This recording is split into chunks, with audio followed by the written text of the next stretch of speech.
মোহাম্মদ অনিক, মোহাম্মদ ইয়াদরে আনতে পারলাম না একদিনও। কি ফুয়াদ কোথায়? ইয়াদ কই?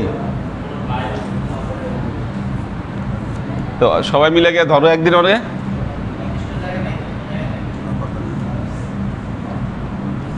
ফাহিম ফাইজুল্লাহ, শাহিন ইসলাম,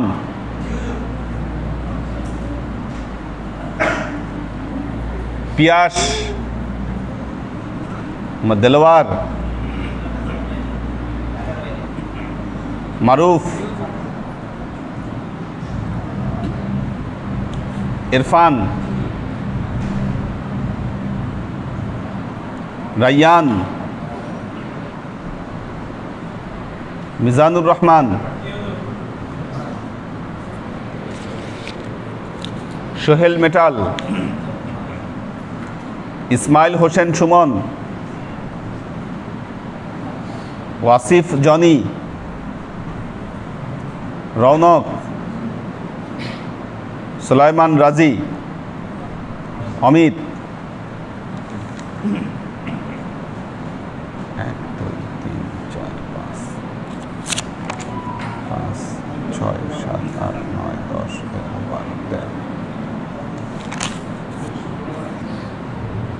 13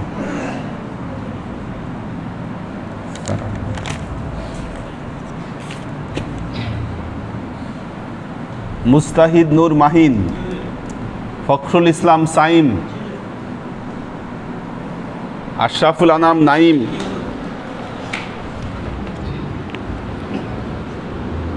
আমিনুল ইসলাম বাপ্পি, শিমুল খান,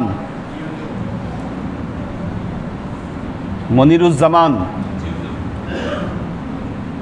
সাজ্জাদ হোসেন সাগর, সজীব খান কোয়েল, সাজ্জাদ রহমান, সালাউদ্দিন ইমরান, জোনায়েদ, শাকির ইবনে খলিলুল্লাহ, মুশফিকুর রহমান, মোহাম্মদ হেদায়েত, বেলাল, ফাহিম নাজির, শামীম ইসলাম,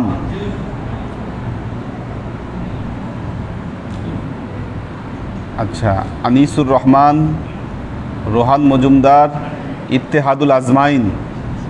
এই শুক্রবারগুলো আমরা একটু ব্যালেন্স করে দিব, এরপরে মিলাই ঝিলাই দিব আর সব গ্রুপে আমরা যখন বসবো পরে তখন আমরা মিলাই দিব এগুলো। মাজনুন হাসান কোথায়? মিজান লালকুঠি, ফাহিম জহির, এগুলো আমরা ব্যালেন্স করে দিব। শাহজাহান আসছে না? শাহজাহান কোন গ্রুপের? হ্যাঁ, বি গ্রুপ। দিয়ে দিও ওইটা, একটু বাড়াই দিও ওইটা। পারভেজ লালকুঠি, মাহবুদুজ্জামান,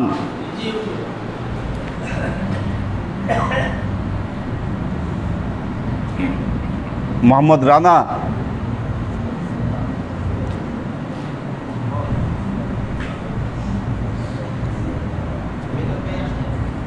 ওবায়দুল,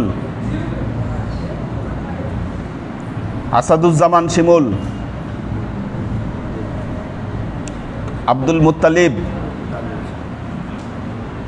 ফাহিমুল ইসলাম,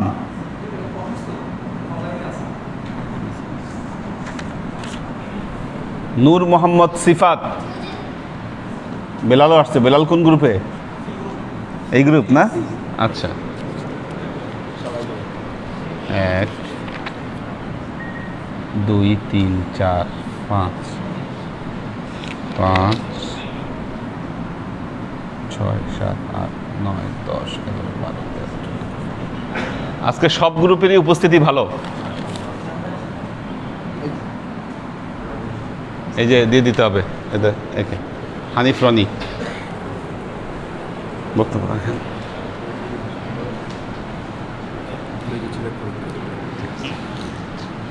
আলিম ভাই নাতি নেই জি তাসিনা মঞ্জুর পিএইচডি করতেছে আপনাদের আছে আর খতম চাইছে খতম করছি আমরা কোথায় পিএইচডি করতেছে এটা কিছু লেখেনি যা যেভাবে লিখে দিচ্ছে একটু পাইছি আমি। একটু জানেন কোথায় কিভাবে কি পিএইচডি করতেছে আচ্ছা ইনশাআল্লাহ আর অনিলা রহমান জি। জাতিকুর রহমান রাবিয়া সুলতান মাতা সে লেখাপড়ায় অমনোযোগী আচ্ছা। কিন্তু দুইটাই নাতি আচ্ছা আচ্ছা আচ্ছা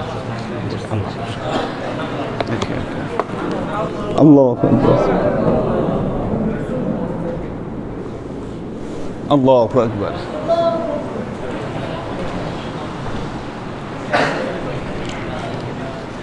কোরআন খতম হইলে কোরআন খতম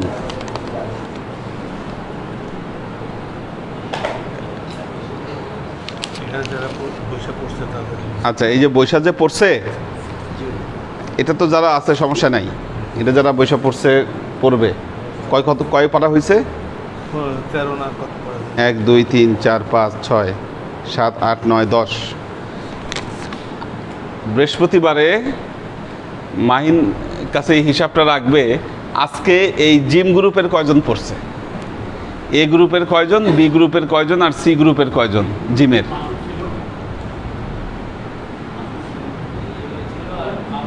হ্যাঁ এই লিস্টটা আপনাদের থেকে আসবে মহিউদ্দিন ভাই তো এটা আমাকে দিবে ঠিক আছে আপনাদের গ্রুপ ওয়াইজ পারফরমেন্স কি এটা আমার জানতে হবে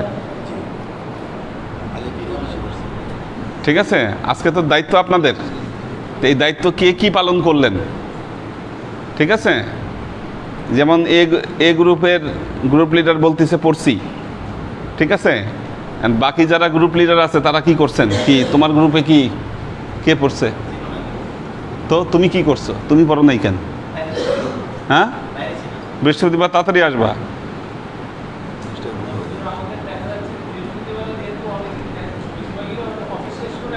হ্যাঁ হ্যাঁ হ্যাঁ হ্যাঁ আচ্ছা হ্যাঁ আচ্ছা তাহলে কি দুইজন খুঁজে পাওয়া যাবে না পার গ্রুপ থেকে দুইজন প্রতিনিধি পার গ্রুপ থেকে দুইজন প্রতিনিধি যারা খুব প্রাইভেট সেক্টরে খুব ইয়াভাবে আছে যেমন তোমাদের পক্ষে সম্ভব না যে কাজগুলো খুব হেভি কাজ ঠিক আছে কিন্তু প্রত্যেক গ্রুপেই তো ফ্রি আছে যারা আসতে পারবে একটা দিন স্যাক্রিফাইস করে আসতেই পারবে এলাকারগুলো আর কি যারা ঠিক না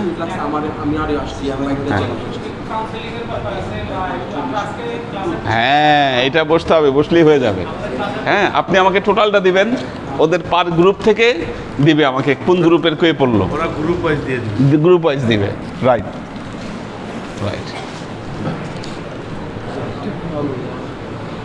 জি করে দেবো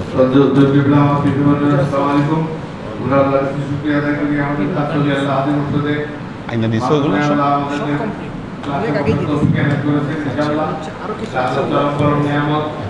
ঠিক আছে কারোর দায়িত্ব দিয়ে যাবে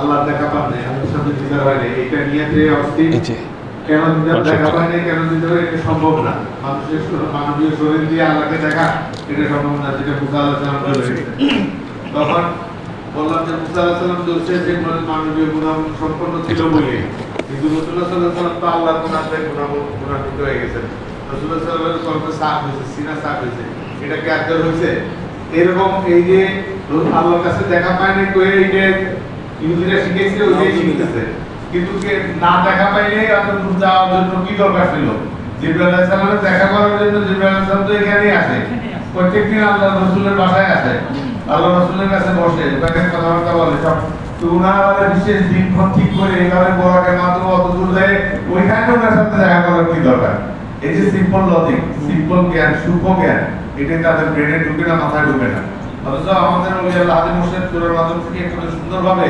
আমাদেরকে বুঝাই দিচ্ছেন যে এবং আল্লাহর কাজ রহমতে আমরা যে কোনো কাজে উইন করতে পারি ওই থেকে বুঝা দরকার সে যত বড় মাওলানাই হোক সে ইনশাআল্লাহ আমাদের সাথে পারবে না এই অ্যাসপেক্টে এই কারণে যে হুজুরের যে শিক্ষাটা এটা খুবই সূক্ষ্ম এবং যুক্তিপূর্ণ তাহলে ওখানে যাওয়ার দরকার কি আর একটা বিশেষ দিন ঠিক করার দরকার কি আর বোরাকের দরকার কি কেন ওই জায়গাটা যাওয়া? এবং ওখান থেকে যখন জিবরাইল আলাইহিস সালাম বলল আমি আর যেতে পারবো না, তো দেখাই তো হইলো আর যাইতে পারার দরকার নাকি, এখানে দেখা করে তো ব্যাক করার দরকার। যাই হোক, এভাবে তর্কের খাতিরে যদি কথা বলে তাও ইনশাআল্লাহ আমাদের সাথে পারবে না। এই কারণে আমাদের বেসিকটা মারাত্মক শক্ত। আমাদের হুজুর যে বেসিক দিছে নলি আল্লাহ বর্তমান হুজুর কেবলা এবং মরহুম হুজুর কেবলা আমাদেরকে এত সুন্দরভাবে এই সর্বটা কয় দিছে, যে কোনো মাওলানা সাহেবদেরকে ওপেন চ্যালেঞ্জ দিতে পারি আমরা, কোরআন হাদিস বাদে আর কি। না কোরআন দিয়ে না বলতেছি কোরআন হাদিস বাদে পারি, কোরআন হাদিস আমাদের অত বেশি ইন্টেন্ট হয় নাই, কিন্তু আল্লাহ খান দয়া আমাদের হুজুর কেবলা ওলি আল্লাহ আজম মোর্শেদ এত সুন্দরভাবে কোরআনের ব্যাখ্যা এবং বিশ্লেষণগুলো দিচ্ছেন, যে কোনো প্রশ্ন অবারিত প্রশ্ন উনি করতেছে সেই প্রশ্নের উত্তরটা দিয়ে যাচ্ছেন। আমরা যে প্রফেসররা থাকে একটা সাবজেক্ট ওয়াইজ প্রফেসর থাকে, এটা এই সাবজেক্টের প্রফেসর আসতেছে, এখন এই সাবজেক্টের ক্লাস হবে, ওই সাবজেক্টের ক্লাস হবে। আর হুজুর যখন জিজ্ঞাসা জবাবে বসেন বা যে কোনো অনুষ্ঠানে বসেন, ওপেন ব্যারিয়ার করে দেন, বলেন কার কি প্রশ্ন আছে আপনারা বলেন, সেই প্রশ্ন অনুযায়ী আমি উত্তর দিয়ে যাচ্ছি। কেন? ওয়েল কনভার্সেন্ট আছে, রাসে গুণা পেলেন হেল্পের রাসে উনি কোরআন এবং হাদিসে, যার কারণে এই গভীরতম জ্ঞান থাকার কারণে ওনার কাছে সব পানির মতো সহজ সরল হয়ে যাচ্ছে। যে কোনো খান থেকে যে কোনো জায়গা থেকে কোরআনের রেফারেন্স দিচ্ছেন, হাদিসের রেফারেন্স বলে দিচ্ছেন।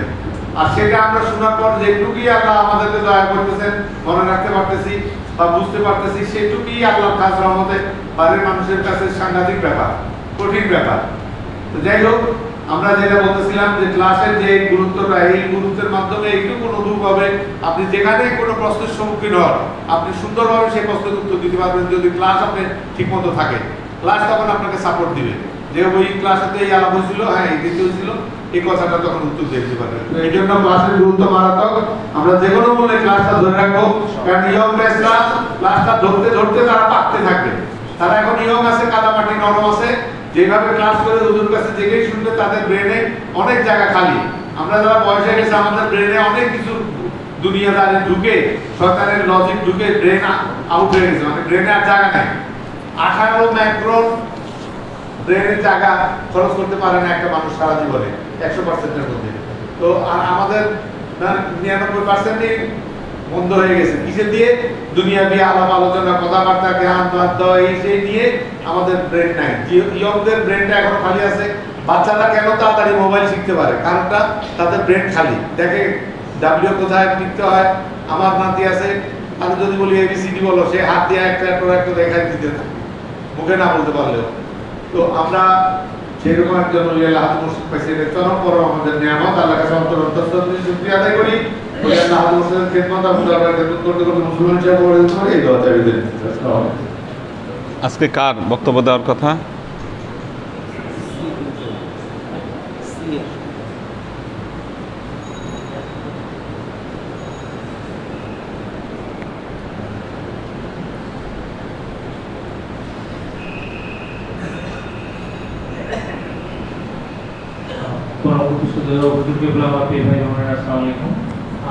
আমরা আসলে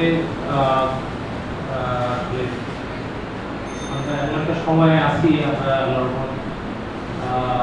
এইখানে যারা আজকে ইয়াং গ্রুপের ক্লাসে আমরা যারা আছি, তারা আমি বলবো যে এই জামানার খুবই সৌভাগ্যবান মানুষগুলোর মধ্যে আমরা আছি।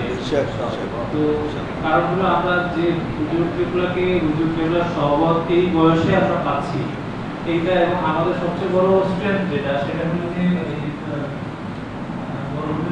বড়দের যেভাবে আমাদেরকে, আমরা ছোটবেলায় যারা দরবারের সাথে সম্পৃক্ত ছিলাম আমরা দেখছি বড়দের ক্লাস করছি, কিন্তু তখন হুজুর যেই ইয়েতে মানে যেই পর্যায়ে ক্লাস নিতেন, আমরা আসলে একটা বাচ্চা মানুষের আসলে ডাইজেস্ট করার মতো ক্যাপাবিলিটি এরকম কখনোই হয় না। তো বর্তমান হুজুরটা কিন্তু এখন আমাদেরকে যেইভাবে গাইড করতেছেন, আমরা ছোট ছোট টুকরা মানে বাইট সাইজ একেবারে ছোট ছোট টুকরা করে স্পুন ফুড করে বাচ্চাদের যেভাবে খাওয়ায় দেয়, হুজুর কিন্তু আমাদেরকে সেভাবে খাওয়ায় দিয়ে আমাদেরকে তৈরি করার চেষ্টা করতেছে। তো আমরা শুক্রগুজার করি এই জন্য যে এই ক্লাস যেন আমরা এইভাবে কন্টিনিউ করতে পারি। এবং সবচেয়ে বড় কথা যে এই যে হুজুর আমাদেরকে গ্রুপ ওয়াইজ পারফরমেন্স যে করার, আমরা এর আগে এয়ার গ্রুপ থেকে 50 জন ছেলে ক্লাস করবে এটা এক্সপেকটেশন করিনি। যে একটা আমরা আজকে আমরা যখন মডারেটররা আমরা এই করতেছি তখন খোলাবান করি, ছেলেরা কই, কিন্তু ক্লাস শুরু হয়েছে বা এই টাইমটার মধ্যে আল্লাহ মোটামুটি 50 জনের একটা উপস্থিতি আমাদের ক্রিয়েট হয়েছে, অনলাইনে আছে। তো এইটা একটা খুব, এই যে হুজুরের পার্সপেক্টিভ কিভাবে আমাদেরকে তৈরি করতে হবে, হুজুর যেভাবে তৈরি করতেছেন, এই তৈরি করার প্রসেসটা আমরা যে পাচ্ছি এইটাই আমাদের সবচেয়ে বড় সৌভাগ্য। কারণ এই গাইডেন্স আমরা আমাদের বাইরে আরো অনেক মানুষ আছে এই বৃহস্পতিবার রাতে 10টার সময় এখন দরবারের সাথে সংশ্লিষ্ট থাকবে, সেটা তো চিন্তার বাইরে। আজকে আমার ইয়েতে আমি অফিস থেকে বেরোচ্ছি প্রায় 7:30টার সময়, একজন এসে আমার অফিসের একটা ছেলে ছিল, হিন্দু ছেলে, তো বলতেছে স্যার আমাদের একটা ডিনার পার্টি আছে আজকে, তো ওখানে যাবে। সে বলতেছে স্যার চলেন যাই। আমি বললাম না, আমার দরবার আছে, আমার ক্লাস আছে। তো স্যার এখন কি ক্লাস? মানে আমি এখন হলো কোরআন হাদিসের ক্লাস। তো সে একটা হিন্দু ছেলে, সেও কিন্তু একটা ইয়ে হলো যে না আমি মানে মানে আমি ইয়ে ছেড়ে একটা ডিনার পার্টি ছেড়ে একটা 5 স্টারের ডিনার সেটাকে ছেড়ে আমি দরবারে আসতে পারছি। সেও কিন্তু একটা ইয়ের মধ্যে মানে একটা ও হয়তো একটা সময় ইয়ে হবে, মোটিভেটেড হবে যে না ঠিক আছে দেখি কি। তো এরকম আমরা যদি আমাদের ক্যারেক্টারিস্টিক দিয়ে আমাদের আশেপাশের মানুষগুলোকে দেখাই যে দেখো আমরা এই কাজটা করতেছি। একটু আগে স্যার একটা কথা বলছিল যে বিয়ের সিজন শুরু হচ্ছে, তোলা মতো দেরি করবে, তারপরে তাপ কেটে গেছে, তোরা মানে ইয়ে হবে। তো আসলে এই ব্যাপারটা সত্য, এটা বাস্তব। কিন্তু আমরা এই বাস্তবতাটাকে পার করে এই যে আমাদের ইয়েরা, এটা নাকি সিনিয়র ভাইয়ারা আছে, তারা দেখাইছেন আমাদের যে কত বছরকে বছর 3 বছর ধরে 3 দিন সবকিছু ফেলে কিভাবে দরবারে আসছে। তো আমরা শুরু করছি ইনশাআল্লাহ, সবার কাছে দোয়া চাইতে আমরা এক দিনের ক্লাস দিয়ে শুরু করছি। আমরা যেন গ্র্যাজুয়ালি ইনশাআল্লাহ 3 দিনই ক্লাস করতে পারি এবং আমাদের এই আন্দোলনটা যেন দরবারের এই যে মানে প্র্যাকটিসটাকে আরো ছড়াই দিতে পারি। কারণ আমরা যে প্র্যাকটিসে আসি, এই প্র্যাকটিসটা আমাকে দেখেই মানুষ চিনবে যে হ্যাঁ এই লোকটার প্র্যাকটিস, একে দেখেই মনে হবে যে না ঠিক আছে এরকম প্র্যাকটিস করতে হবে। তো আমরা যাতে আল্লাহ মানে হুজুরের গাইডেন্সে আমরা এই প্র্যাকটিসে যেতে পারি, আল্লাহ যে সৌভাগ্য দিয়েছে আমাদের সৌভাগ্যটা যেন আমাদের সাথে থাকে। আল্লাহ যেন প্রতি বছরে যখন আমাদের সৌভাগ্য লেখা হয় আমাদের যে সময়, সেই সময় যেন এটাই ইয়ে রাখে যে এই বছরও যেন এবং মৃত্যুর আগ পর্যন্ত যেন আমরা এই দরবারের সাথে সংশ্লিষ্ট থেকে, দরবারের সভাপতি থেকে হুজুরকে এগুলো জানাজা নিয়ে আমরা যেন এই দরবার থেকে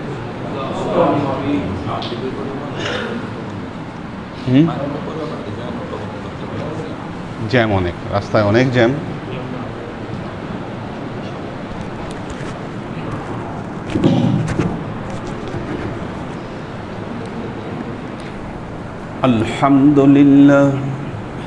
আলহামদুলিল্লাহ নাহমাদুহু ওয়া নাস্তাঈনুহু ওয়া নাস্তাগফিরুহু ওয়া নু'মিনু বিহি ওয়া নাতাওয়াক্কালু আলাইহি ওয়া নাউযু বিল্লাহি মিন শুরুরি আনফুসিনা ওয়া মিন সাইয়্যাতি আ'মালিনা من يهد الله فهو المهتدي ومن يضلل فلن تجد له وليا مرشدا فنشهد أن لا إله إلا الله وحده لا شريك له ونشهد أن سيدنا وسندنا ونبينا محمدا صلى الله عليه وسلم الذي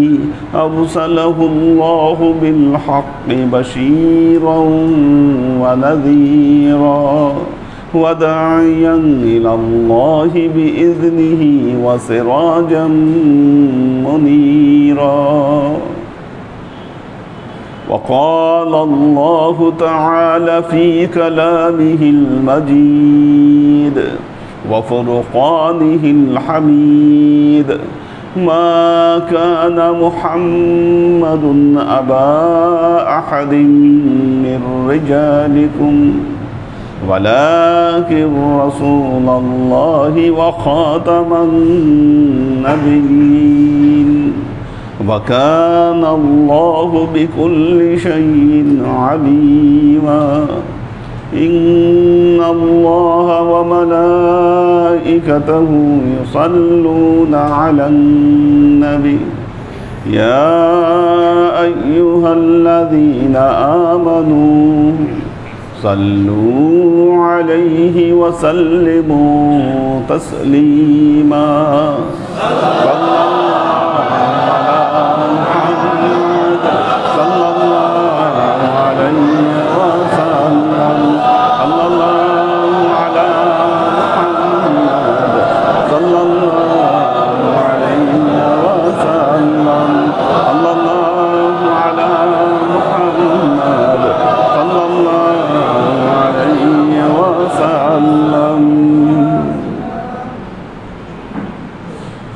আল্লাহর আশিক ও সালেক বৃন্দ, সূরা আহজাব আয়াত নম্বর 27 আল্লাহ পাক ইরশাদ করছেন, আউযু বিল্লাহি মিনাশ শাইতানির রাজীম বিসমিল্লাহির রহমানির রহিম।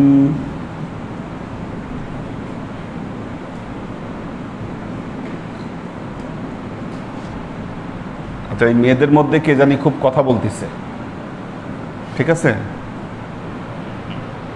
মেয়েদের মধ্যে একজন কথা বলতেছে, আমার কাছে রিপোর্ট আছে কে কথা বলতেছে। কথা না থামাইলে কিন্তু এখন আমি আসবো উপরে, ঠিক আছে? আপনারা সামাল দিতে পারলে সামাল দেন, নইলে বের করে দেন। এখানে কেউ কোনো কথা বলবে না, ক্লাসের ভাবমূর্তি যেন নষ্ট না করে। আর বেয়াদবি যে করবে ক্লাসে এসে ঘাট ধরে বের করে দেন। সব কিছুর একটা ডেকোরাম আছে।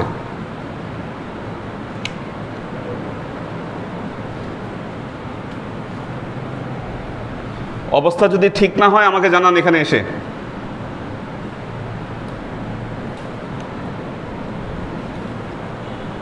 আজকের ওয়াজ মেয়েদের ওয়াজ, আজকের ওয়াজ মেয়েদের ওয়াজ। নারী এবং পুরুষ মনে রাখতে হবে, ইসলামী সমাজ ব্যবস্থা বলেন, মুসলমান বলেন, একটি সমাজকে এগিয়ে নিয়ে যাওয়ার জন্য এ দুটো অংশই গুরুত্বপূর্ণ। কোনোটাকে আপনি গুরুত্ব কম দিবেন, যেই সমাজে গুরুত্ব কম দেওয়া হবে ওই সমাজ কখনো এগোতে পারবে না। আল্লাহর নবী মুহাম্মদ মুস্তাফা সাল্লাল্লাহু আলাইহি ওয়াসাল্লাম যেই সমাজে এসেছিলেন সেই সমাজে নারীরা অত্যন্ত অবহেলিত ছিল। আইয়ামে জাহিলিয়া যে বলা হতো, আইয়ামে জাহিলিয়া বলার একটা বড় কারণ হলো সেই যুগে কিন্তু মানুষ অশিক্ষিত ছিল না, অশিক্ষিত ছিল না মানুষ। আইয়ামে জাহিলিয়ার সময় মানুষ সব শিক্ষিত ছিল। তারা যে ধরনের কবিতা লিখত, মানুষের মধ্যে জ্ঞান না থাকলে এই ধরনের কবিতা লেখা সম্ভব না। কারণ আরবদের ট্র্যাডিশনের মধ্যে বড় একটা ট্র্যাডিশন ছিল কবিতা চর্চা করতে, তারা সাহিত্য চর্চা করত। এখন মানুষ যদি অশিক্ষিত হয় সাহিত্য চর্চা কিভাবে করবে? তাহলে কোন জাহেলিয়া, কেন এটা জাহিলিয়ার যুগ হলো? এটি ছিল নীতি নৈতিকতার জাহিলিয়া। মানুষের কোনো নীতি নৈতিকতা ছিল না। আরবরা কুসংস্কারে আচ্ছন্ন ছিল। কোনো কন্যা সন্তান জন্মগ্রহণ করলে তাকে জ্যান্ত কবর দেওয়া হতো। এটা তো কুসংস্কার ছিল যে নারী হচ্ছে অশুভ, নারী হচ্ছে অশুভ। যেই সংসারে, যেই পরিবারে নারী জন্মগ্রহণ করে তাদের কোনো উন্নতি হবে না। এই ধরনের বিভিন্ন কুসংস্কার, শুধু এই ব্যাপারে কুসংস্কার নয়, আরও অনেক ব্যাপারে কুসংস্কার আরবদের মধ্যে বিদ্যমান ছিল। সেই জায়গা থেকে আল্লাহর নবী নারীদের শিক্ষাকে নিশ্চিত করেছেন। একটা জিনিস মনে রাখবেন, নারীদের ব্যাপারে আল্লাহর নবীর দৃষ্টিভঙ্গি আর আজকের জামানায়, বর্তমান জামানায় হুজুরদের যে দৃষ্টিভঙ্গি, এ দুটো কখনোই এক নয়, এটি মনে রাখবেন। নারীদেরকে আল্লাহর নবী যে চোখে দেখতেন আর বর্তমান হুজুররা তারা যে চোখে দেখেন এ দুটো দৃষ্টি একরকম ছিল না। আপনি আল্লাহর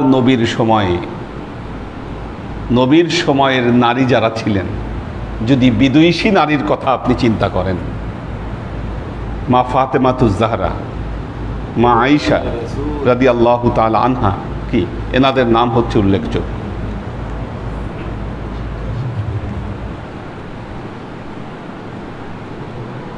মা আয়েশা রাদিয়াল্লাহু তাআলা আনহা তিনি একাধারে একজন ঐতিহাসিক ছিলেন, ইতিহাসবিদ ছিলেন তিনি। অর্থাৎ ইতিহাসের এত গুরুত্বপূর্ণ মা আয়েশা রাদিয়াল্লাহু তাআলা আনহু জানতেন ইতিহাসের তথ্যসমূহ, যেই তথ্য অন্য কেউ জানত না। ঔষধ বিদ্যায় মা আয়েশা পারদর্শী ছিলেন। ঔষধ, আপনি যদি হাদিস বর্ণনার 4 জন প্রফেসর যদি আপনি উল্লেখ করেন যে না হাদিস বর্ণনায় অর্থাৎ হাদিস শাস্ত্রে এনারা হচ্ছে 4টা খুঁটি, তার মধ্যে অন্যতম হচ্ছে মা আয়েশা। শুধু খুঁটি বললে হবে না, উনি হচ্ছেন অন্যতম খুঁটি। মা আয়েশা রাদিয়াল্লাহু তাআলা আনহা, আবু হুরায়রা রাদিয়াল্লাহু তাআলা আনহু, হযরত ইবনে ওমর রাদিয়াল্লাহু তাআলা আনহু, এনারা ছিলেন খুঁটি স্বরূপ হাদিস শাস্ত্রে। আজকের যুগে আপনি ফতোয়া দেন, মেয়েরা মসজিদে যেতে পারবে না, মসজিদে যাওয়া হারাম, ঠিক না, দেখবেন সচরাচর এই ফতোয়া দিচ্ছেন আপনি।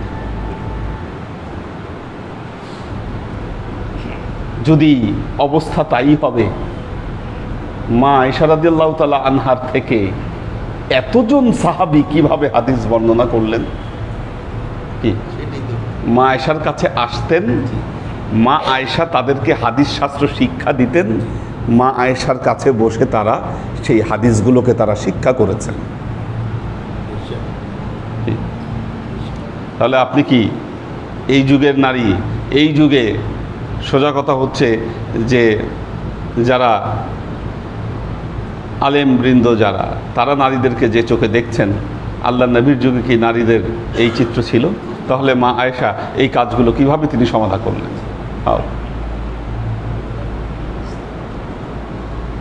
মা আয়েশা উটের পিঠে চড়ে যুদ্ধ করেছেন, আপনারা জানেন,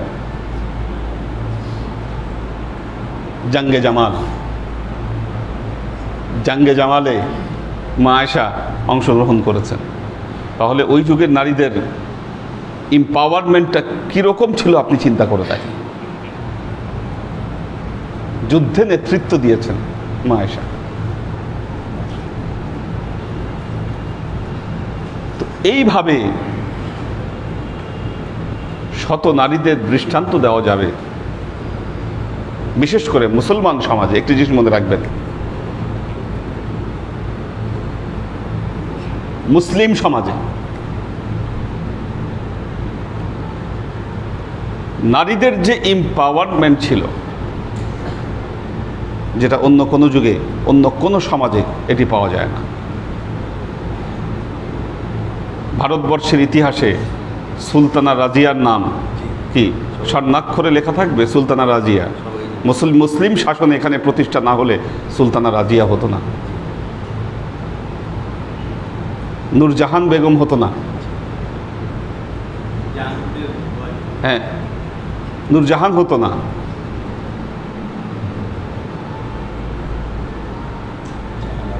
জাহানারা বেগম হতো না,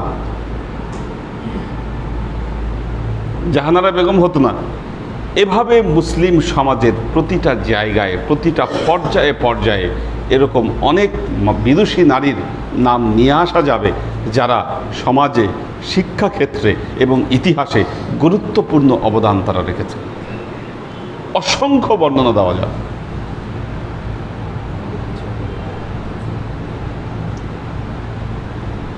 আমরা ছোটবেলায় দেখেছি নারী শিক্ষার ব্যাপারে হুজুররা খুব জোরদার ছিলেন। এটা আমার ছোটবেলায় দেখা। অথচ একজন মেয়ে যদি ডাক্তার না হয়, একজন আলেমের যে ওয়াইফ, তার চিকিৎসা কিভাবে হবে এটা তিনি চিন্তা না করেই এর বিরুদ্ধে রায় দিতেন।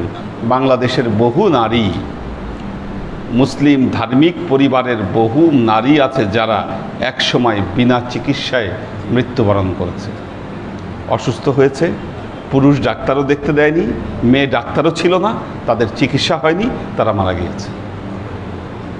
এরকম বহু দৃষ্টান্ত আছে। বাট এটি ইসলাম নয়,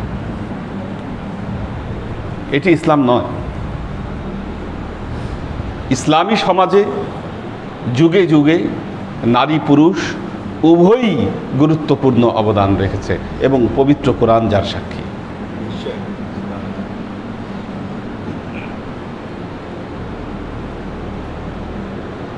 আপনি ফতোয়া দেন নারীদের সাথে চললে ফিতনা হতে পারে। ফিতনা তো আপনার নিজের অন্তরে, অন্তরে যদি ফিতনা থাকে, এই ফিতনাকে সারাবার কোনো ওষুধ মানুষকে দেওয়া যায় না। ফি কুলুবিহিম মারাদুন ফাযাদাহুমুল্লাহু মারাদা। অন্তরে রোগ থাকলে এই অন্তরের রোগ দিনে দিনে বৃদ্ধি পায়। কাজে মনে রাখবেন, আমাদের সমাজে যারা দিন পালন করছেন, ইসলাম পালন করছেন, নারীরা অবশ্যই মুসলিম সমাজের গুরুত্বপূর্ণ একটি অংশ।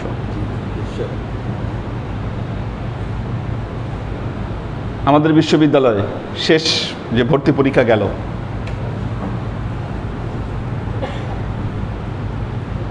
মেয়েদের চান্স পাওয়ার পরিমাণ প্রায় 70%-এর কাছাকাছি।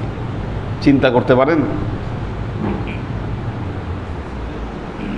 শেষ আদমশুমারিতে ছেলেদের চেয়ে মেয়েদের সংখ্যা বৃদ্ধি পেয়েছে।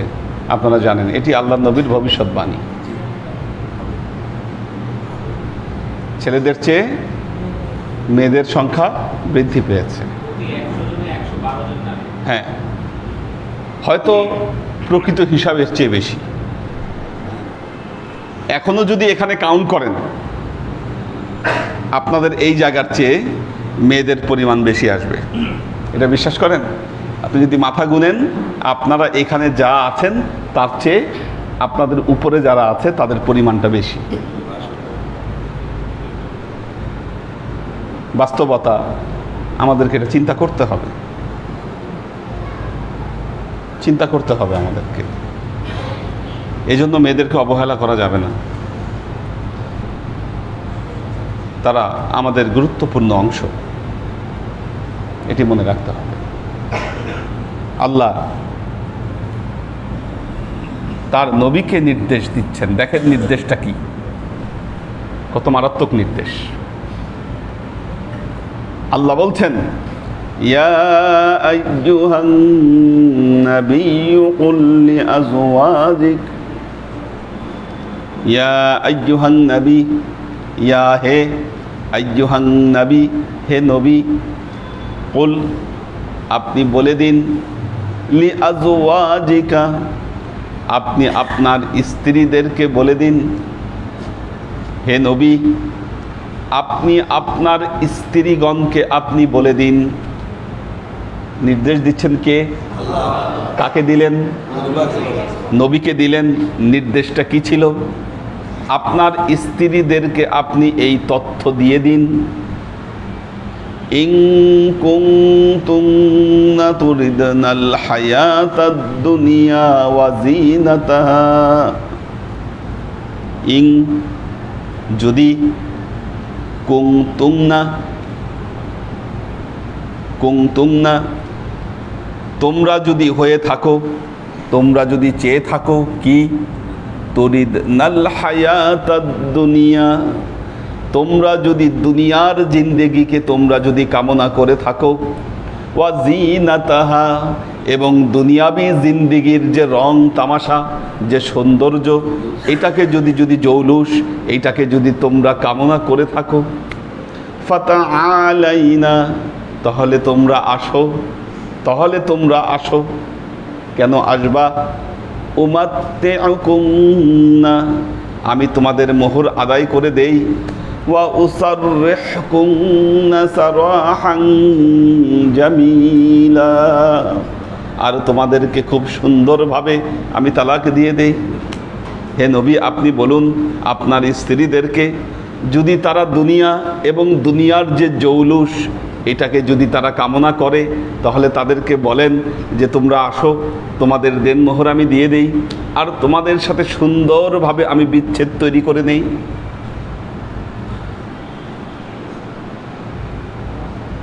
তুরিদনাল হায়াতাদ দুনিয়া ওয়া জিনাতাহা,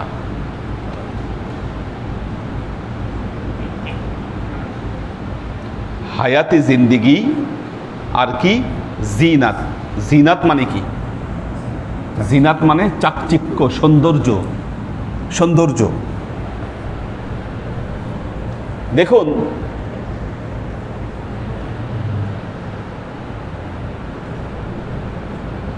আমাদের এই এলাকা, শুধু এলাকায় চিন্তা করেন, এ মাথা থেকে এ মাথার শেষ পর্যন্ত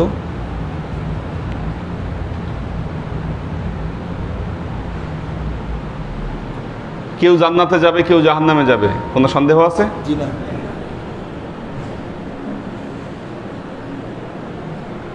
হয় এই দিক অথবা ওই দিক, আমাদের মধ্যে এই ভাগ হয়ে আছে। যারা আল্লাহওয়ালা তারা মুক্তি পাবে, যারা দুনিয়াওয়ালা তারা ধ্বংসপ্রাপ্ত হবে।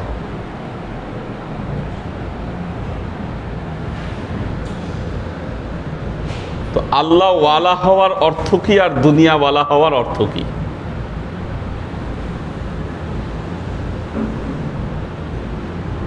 যত দিন যাবে দুনিয়ার চাকচিক্য তত বৃদ্ধি পাবে।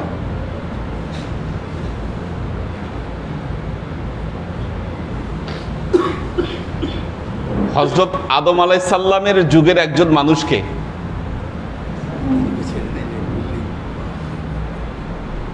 যদি বুর্জ আল খলিফার একটা 7 স্টার হোটেলে ঢুকাই দেন, সে কি বলবে? এটাই জান্নাত।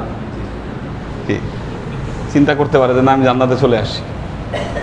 ওই যুগেরও লাগবে না, আপনি প্রস্তর যুগের একজনকে নিয়ে আসেন,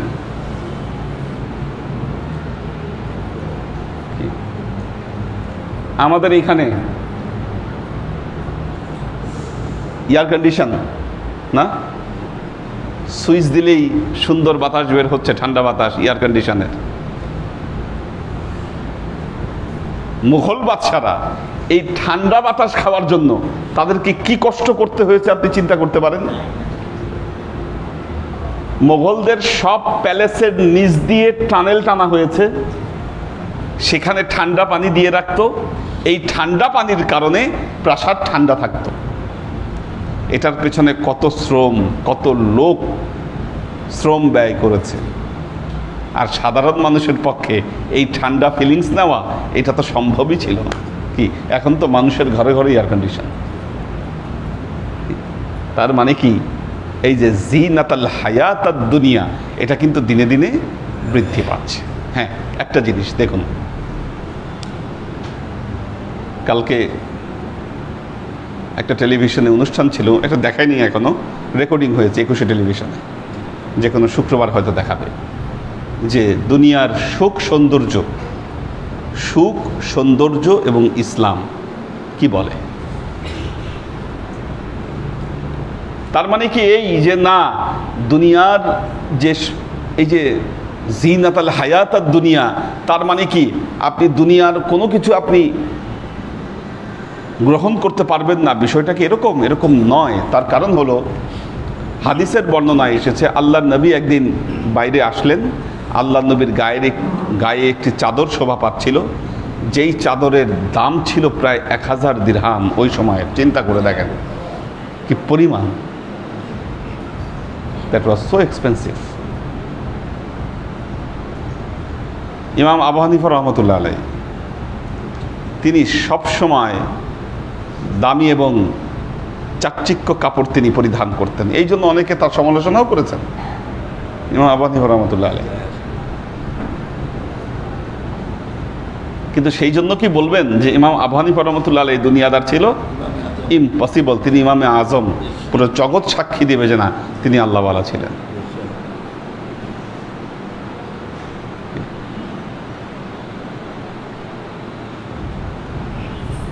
আল্লাহ বলতেছেন কুল মান হাররামা জিনাতাল্লাহি আখরাজা লিইবাদিহি ওয়াত তাইয়্যিবাতি মিনার রিজকি। দেখেন আল্লাহ বলতেছেন কুল, হে নবী আপনি বলে দেন, মান হাররামা, কে হারাম করলো, জিনাতাল্লাহি, আল্লাহর যে সৌন্দর্য, আল্লাহর দেওয়া সৌন্দর্যকে কে হারাম করলো, আখরাজা লিইবাদিহি, যেই সৌন্দর্যকে আল্লাহ তার কি করেছেন, বান্দাদের জন্য সৃষ্টি করেছেন, তৈরি করেছেন। অত্তয়্যিবাতি মিনার রিজকি, আর রিজিকের মধ্যে যেটি উত্তম ভালো ভালো ভালো রিজিক, এটিকে কে হারাম করলো? আল্লাহ তো হারাম করেনি, কে হারাম করলো তাহলে? তবে হ্যাঁ, দুনিয়াদার মানুষ তার পুরো জীবনকে এটার পেছনে ব্যয় করে দেয়। সে কি করে? বাল তুসিরুনাল হায়াতাদ দুনিয়া ওয়াল আখিরাতু খায়রু ওয়া আবকা। আল্লাহ বলছেন বাল তুসিরুনাল হায়াতাদ দুনিয়া, তোমরা দুনিয়ার জীবনকে বেশি প্রাধান্য দিয়ে থাকো, ওয়াল আখিরাতু খায়রু ওয়া আবকা, কিন্তু জেনে রাখো আখিরাত হচ্ছে উত্তম এবং চিরস্থায়ী।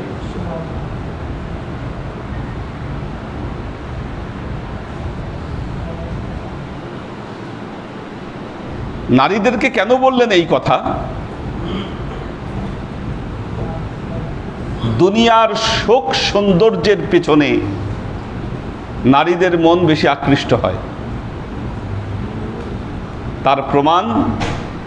তার প্রমাণ জান্নাতে মা হাওয়া আলাইহিস সালামকে আদম সর্বপ্রথম ধোঁকা দিয়েছিল কি বলে? আও তাকুনা মালাকাইনি আও তাকুনা মিনাল খালিদিন। বলেছিল আল্লাহ এই গাছের ফল খেতে কেন নিষেধ করেছে জানো? এই গাছের ফল খেলে তোমরা দুজন ফেরেশতা হয়ে যাওয়া, হ্যাঁ, আর কি হবা? জান্নাতে চিরস্থায়ী সুখ স্বাচ্ছন্দ্যে বসবাস করবা। আল্লাহ এটা চায় না। এই সুখ স্বাচ্ছন্দ্যের হাতছানির কাছে আল্লাহর আদেশ ভুলে গেল।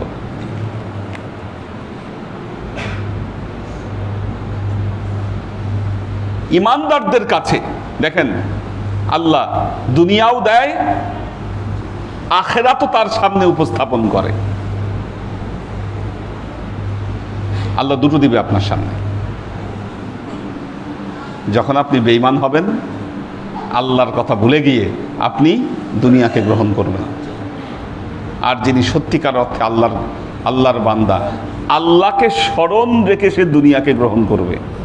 আল্লাহ অসন্তুষ্ট হয় এরকম কিছু করে সে দুনিয়াকে গ্রহণ করবে না। আল্লাহ তার নবীকে বলছেন, আমিও নারীদেরকে আজকে বলছি, যারা মেয়েরা উপরে আছো তাদেরকে বলছি, বিশেষ করে আজকে জিম গ্রুপের ক্লাস, অনেক রাতও হয়ে গেছে, অনেক মেয়েরা আসছে আজকে জিম গ্রুপের ক্লাস। দেখো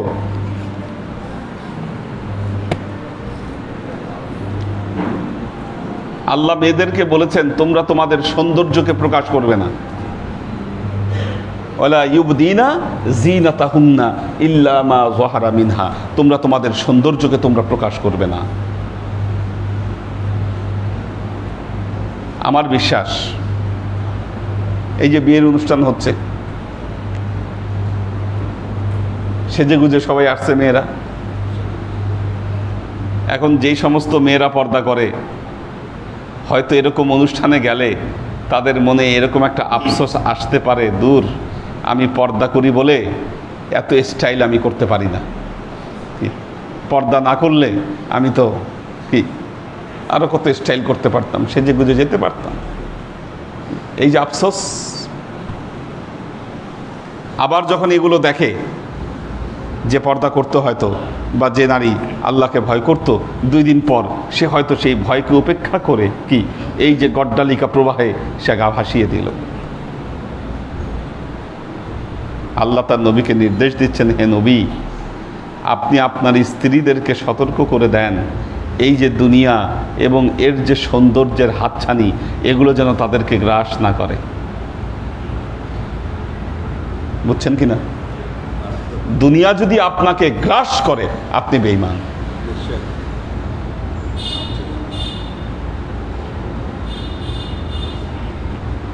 প্রবলেম হলো,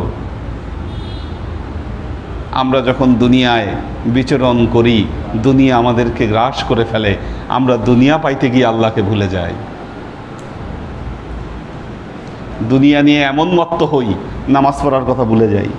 দুনিয়া নিয়ে এমন মত্ত হই, এবাদত বন্দিগির কথা আমরা ভুলে যাই। কি তার মানে কি?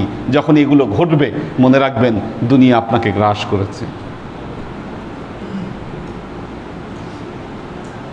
দেখবেন যেদিন ক্লাসের দিন থাকবে, এদিন আপনার ব্যস্ততা বেশি থাকবে।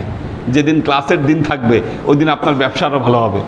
কি যেদিন ক্লাসের দিন থাকবে, আপনার দোকানে ওই দিন কাস্টমার বেশি আসবে। কি আসবে, এটা আপনার পরীক্ষা। এই আয়াত শেষ হয়নি, আরও ব্যাখ্যা চলবে, তাফসীর চলবে। আজকে সময়ের স্বল্পতার জন্য এখানে শেষ করতে হলো। বারাকাল্লাহু লানা ওয়া লাকুম ফিল কুরআনিল আযীম ওয়া নাফা'ানা ওয়া ইয়্যাকুম লা আয়াতি ওয়া যিকরিল হাকীম ইন্নাহু তাআলা জাওয়াদুন কারীমুম মালিকুন বাররাউফুর রহিম।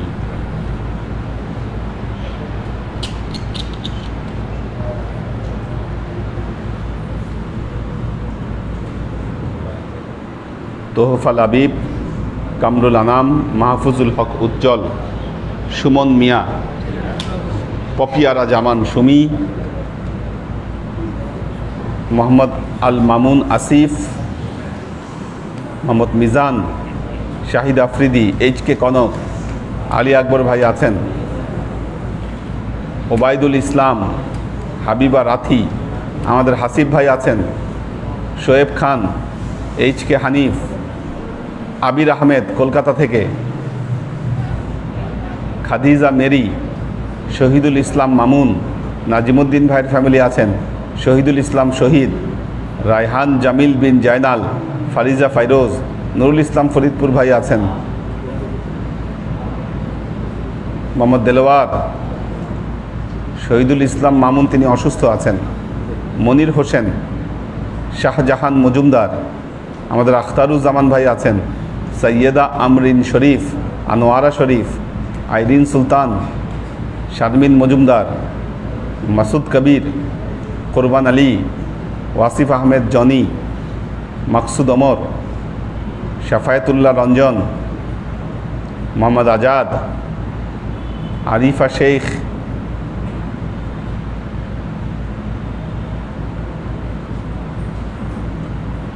এটা লেখছে আনোয়ার ভাইয়ের পরিবারবর্গ। কে আমাদের আনোয়ার ভাই নাকি? হ্যাঁ,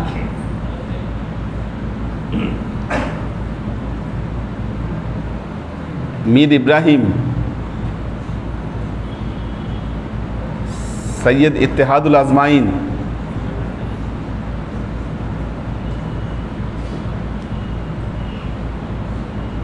হালিম সওদাগার,